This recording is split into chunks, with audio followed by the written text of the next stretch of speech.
श्री शिवाय नमस्तुभ्यं। और इसके बाद में फिर दूज जो आती है उसको फुलेरा दूज कहते हैं। फुलेरा दूज मतलब भगवान शिव से अपने हृदय की बात कहना, जो दान किया, पुण्य किया, सत्कर्म करा, वो कभी छिन्न ना होना। अर्थात सारे व्रत, सारे उपास, सारा दान मरने से पहले हो सकता है छिन्न हो जाए, पर फुलेरा दूज का किया हुआ दान, पुण्य, सत्कर्म, भजन, कीर्तन कभी समाप्त नहीं होता। वो फुलेरा दूज। धतूरे की उस दिन बड़ी महत्वता रहती है। शिवलिंग पर धतूरा पहली बार चढ़ाया गया तो फुलेरा दूज का दिन था। इसलिए शिव महापुराण की कथा कहती है जिस दिन कोई मुहूर्त नहीं हो, कोई काम नहीं हो, उस दिन केवल फुलेरा दूज के दिन आप किसी भी दुकान का, व्यापार का, व्यवसाय का, जन्म का, आदि का कोई भी मुहूर्त कर लो, वो कभी ठप नहीं हो सकता, वो बढ़कर ही चलेगा। सारी जिंदगी के कांटे निकल जाते हैं,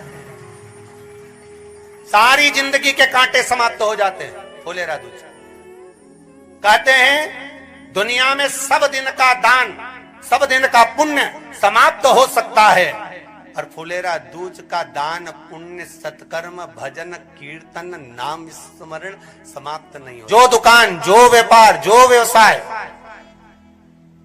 और पहले भी आपको कहा, मान लो आप शिवरात्रि के दिन रात को भगवान शंकर को धतूरा चढ़ाते हो व्यापार व्यवसाय के लिए, और वो धतूरा आप शिवरात्रि के दिन सुबह 4 बजे से पहले नहीं बांध सकते, तो उस धतूरे को फुलेरा दूज के दिन लाल वस्त्र में बांधकर अपने व्यापार वाली जगह पर बांध दो।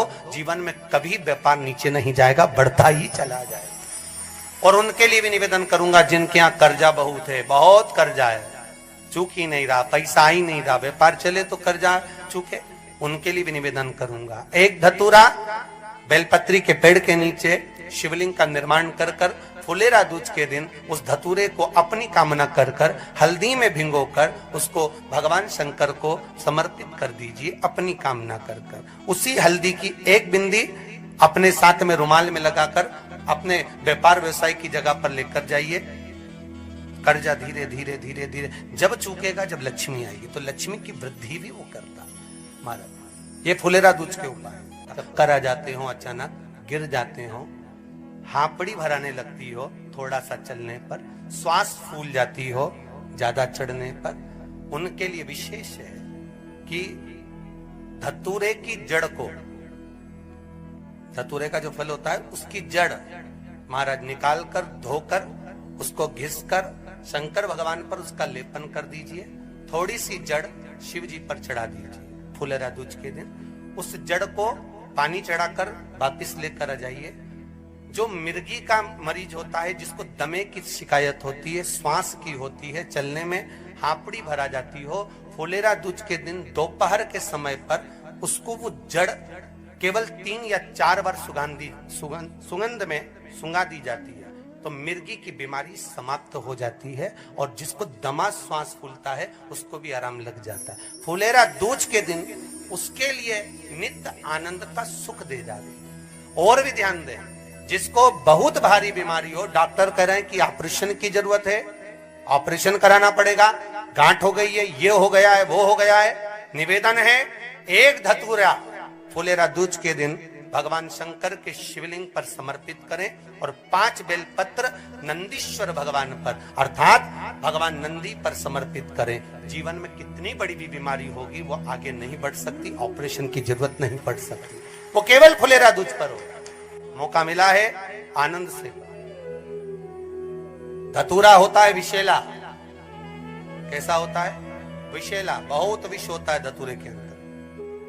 पर महाराज भगवान शिव को वो समर्पित किया जाता है जैसे पार्वती जी को लगा, जब कोई साथ नहीं दे रहा, पार्वती जी को लगा जब कहीं से सुख का अनुभव नहीं हो रहा, आनंद का अनुभव नहीं हो रहा, पार्वती जी ले गई धतूरा, पार्वती मैया ले गई उस बेलपत्र को शिव को। और प्रयास करना, अगर दुख है तो एक धतूरा समर्पित कर कर 1 लोटा पानी अवश्य समर्पित कर। उनके लिए भी कहूंगा जिनको शरीर में दाद हो जाती है, खाज हो जाती है, या खुजलियों का क्रम हो जाता है, उनके लिए भी महाराज धतूरे का पानी, धतूरा 1 लोटे में डाल दो, पानी रख दो उसमें, उसके अंदर थोड़ा सा चंदन डालकर वो पानी शिव जी को समर्पित कर दो। वही पानी को लेकर आ जाइए और कुछ देर तक शरीर में लगाकर बैठ जाइए महाराज। वो केवल फुलेरा दूध का है महाराज, उसको शरीर में लगाकर थोड़ी देर बैठ जाइए, 15-20 मिनट तक। शरीर के अंतर्गत कोई वस्त्र ना हो, उस वस्त्र को उतार कर उसको लगाकर बैठ जाओ। 2.5 से 3 महीने में दांत खाज किसी भी चर्म रोग होगा वो धीरे धीरे समाप्ति की ओर हो जाएगा। महाराज फुलेरा दूध का महत्व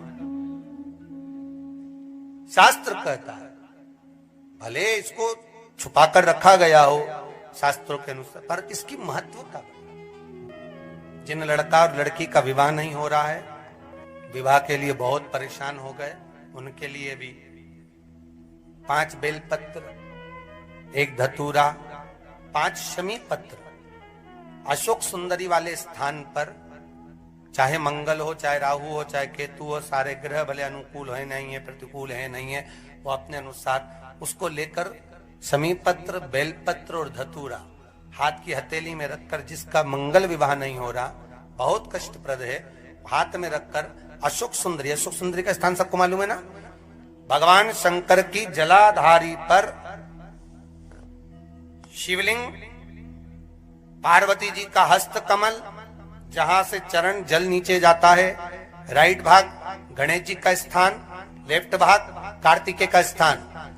जलाशय में से, जलाधारी में से जो जल नीचे गिरता है बूंद बूंद, वो शंकर भगवान की 5 लड़कियां, जया, विषहरा, शामरीवारी, दोतली और देव।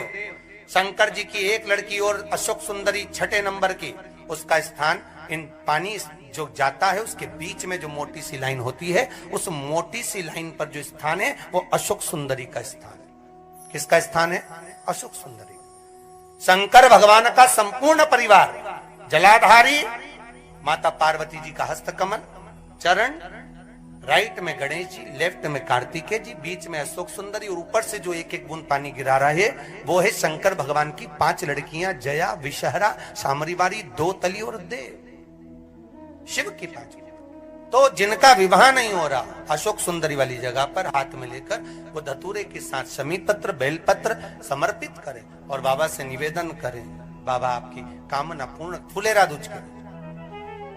अशोक सुंदरी पर जो धतूरा चढ़ता है, वैसे तो अशोक सुंदरी पर धतूरा बहुत कम चढ़ता है, केवल एक फुलेरा दूज का दिन ही ऐसा होता है जिस दिन अशोक सुंदरी वाली जगह पर धतूरा चढ़ता है। अशोक सुंदरी शिव शंकर जपो तेरी माला, भोले बाबा जपो तेरी माला, भोला सब दुख ओ भोला सब दुख